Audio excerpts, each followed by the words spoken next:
Ian Roussel isn't just a name in the world of custom cars. He's a living symbol of creativity, grit, and raw craftsmanship. For decades, he stood as one of the few builders who can turn a pile of scrap metal into something that feels alive, something that tells a story. When most people see rusted-out car frames or forgotten junkyard relics, Ian sees potential. A new masterpiece waiting to be born. With nothing more than his imagination, a torch, and his hands, he's built a career that proves art can live on wheels. His show, Full Custom Garage, became a cult phenomenon because it wasn't about luxury or perfection. It was about heart, hustle, and one man's relentless passion for creation. But behind all the roaring engines and the bright shop lights, there's a story few fans know.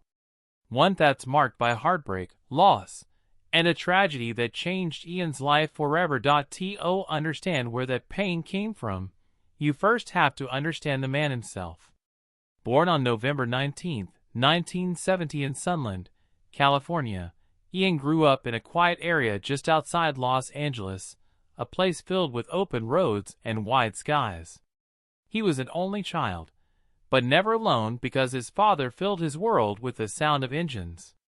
Ian's dad was a hardcore gearhead, the kind-of man who could take an engine apart blindfolded and put it back together better than before. He didn't just work on cars. He lived for them.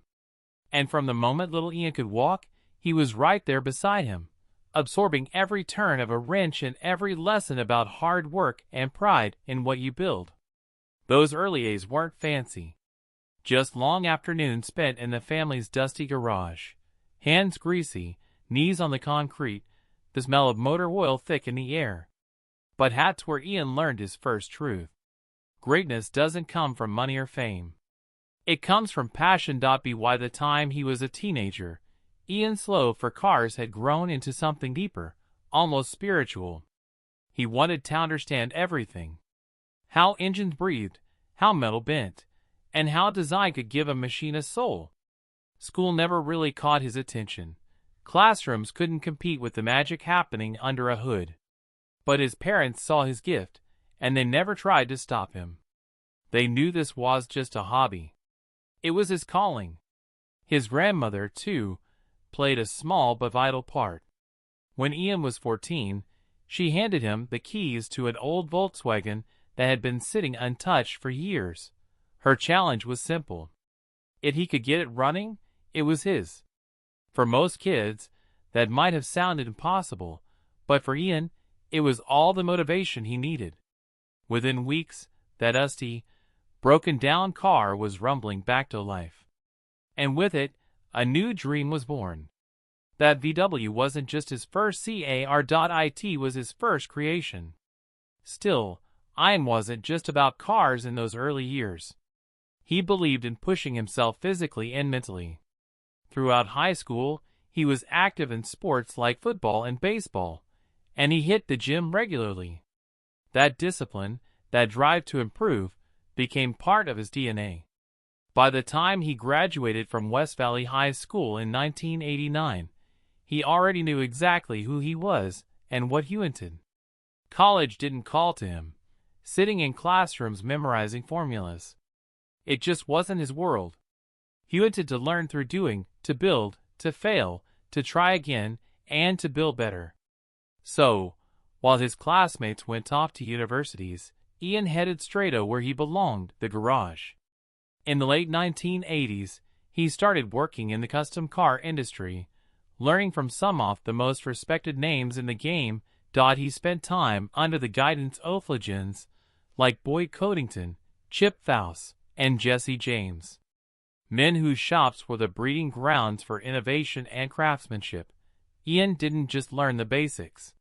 He absorbed everything. How to design, how to fabricate, and most importantly, how to make something unique in a world full of copies. But even while he worked for others, his dream never wavered. Every night after his shift ended, he stayed up late in his own garage building and experimenting. He took on side projects, creating custom cars that started to turn heads at shows like the Grand National Roadster Show, the LA Roadster Show, and SEMA. His builds were wild, sometimes unconventional, always unforgettable. People didn't just admire them, they felt them. By 1992, Ian took the biggest risk of his life. With nothing but a few tools, a small space, and an unstoppable belief in himself, he opened his own shop in Southern California. He was just 22 years old, but his confidence and vision made him seem like a veteran. He started small, one car, one client at a time, but word spread quickly. Soon, car enthusiasts were driving across states just to have Ian work his magic. What set him apart wasn't just his talent. It was his mindset. He didn't chase perfection. He chased character. He once said that the beauty of a car comes from its flaws. The small details that make it human. Every scratch, every uneven weld told a story, and Ian loved those stories. Then came the early 2000s, a time when reality TV began shining a spotlight on rich culture. But Ian never set out to be a TV personality. He was quiet, grounded, and more comfortable behind a mask than in front of a camera. That changed in 2003 when he was approached to produce a DVD showcasing his builds. It was meant to be a small behind-the-scenes look at his work. Beauty caught attention. Fans loved his raw approach. No gimmicks, no drama, just real craftsmanship. That small project opened the door to something bigger. 2 years later, in 2005, Ian built a rat rod for a car show documentary in Las Vegas. A build that would change everything. The car was pure chaos on wheels. Raw metal, exposed parts, and personality to spare. The build went viral in car circles, and suddenly everyone was talking about Ian Roussel. That moment didn't just elevate his career, it transformed it. His reputation as one of the most authentic and innovative builders in America exploded. Soon after, he was ranked among the top 10 car builders in the country by several automotive outlets. Yet, despite the fame, Ian remained humble. For him, it wasn't about recognition. It was about creation. He wasn't trying to impress Hollywood or corporate sponsors. He wanted to stay true to the craft. And that authenticity was exactly what made him different. When the opportunity came to star in full custom garage, it felt like a natural evolution. The show, which premiered on M80 TV, wasn't polished or scripted. It was Ian's real life, his real work, his real process. Fans around the world fell in love with the show's honesty. It wasn't about perfect paint jobs or staged builds. It was about the art of building something from nothing. Each episode showed a side of Ian few had seen before. He wasn't just a builder. He was a storyteller using metal instead of words. The show gave people a glimpse into the grind, the long nights, the frustration, and the triumph of finally seeing a machine come to life. It also revealed Ian's deep respect for the culture, the community of builders, painters, and dreamers who make the car world what it is.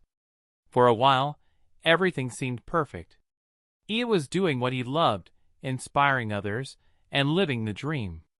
But behind the scenes, life was about to take a devastating turn. Like so many great artists, Ian's world wasn't as shiny as the cars he built. Fame brought pressure, deadlines, and constant expectations. But that wasn't the hardest part. It was something personal, something no one saw coming. Around the height of his career, Ian faced a tragedy that shook the foundation of his world. He lost someone very close to him. A loss that left a hole no amount of work could fill. For Amon, who built his life around creation, the pain of that loss brought silence. Those close to him said that for a time he barely spoke about it. He withdrew, spending long hours alone in the garage, welding not just metal, but his grief. That heartbreak became a turning point.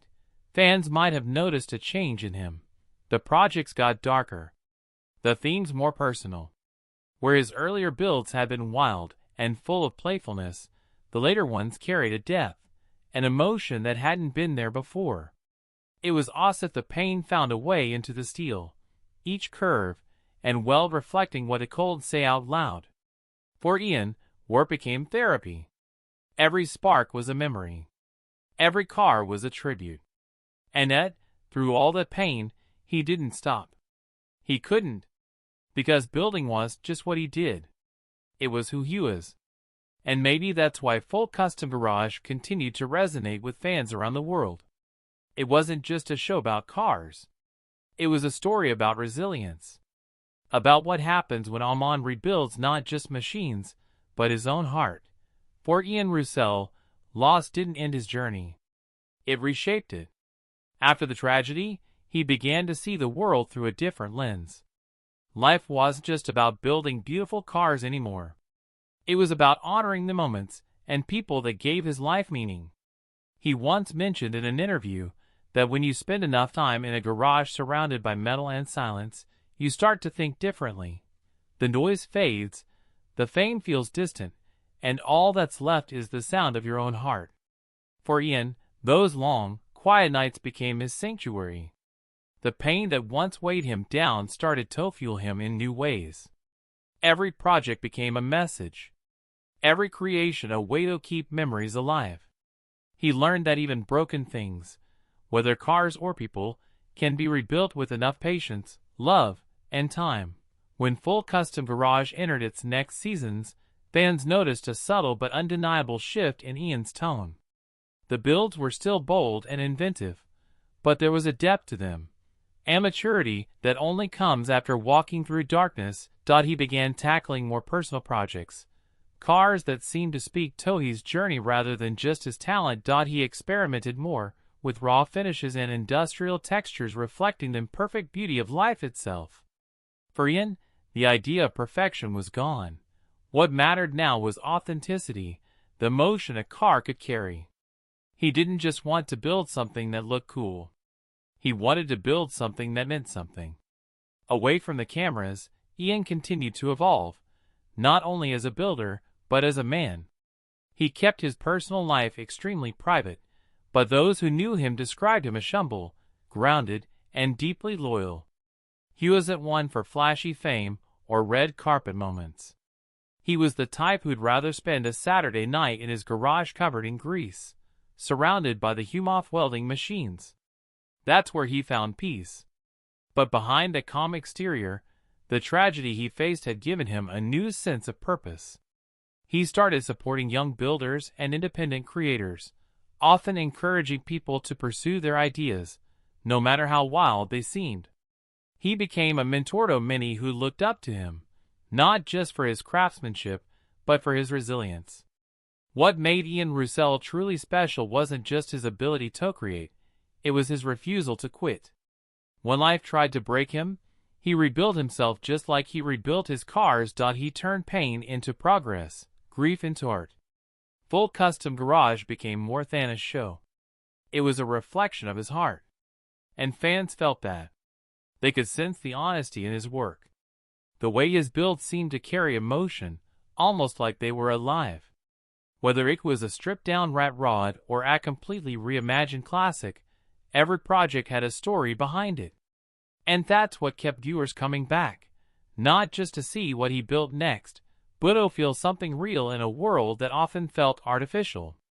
The longer the show ran, the more people began to realize that Full Custom Garage was just entertainment. It was a masterclass in perseverance. Ian showed viewers that creativity isn't about having the best tools or the biggest budget. It's about passion, dedication, and the courage to keep going even when everything falls apart. Through his builds, he taught lessons about life itself. That it's okay to start over, to make mistakes, to be imperfect. In a world obsessed with polish and presentation, Ian's raw, unfiltered approach was a breath of fresh air.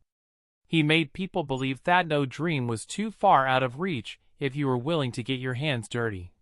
But even as his professional life flourished, the scars of the past never fully faded. There were moments when you could see it in his eyes, that quiet sadness, that reflective silence between the sparks. He never turned his pain into spectacle, but those close to him could tell it never left. Yet rather than letting it consume him, he used heat as fuel. It became his compass, guiding him toward what truly mattered. He began focusing on legacy, not fame, but impact. He wanted his work to outlive him, to inspire generations long after the camera stopped rolling. As time went on, Ian's bills began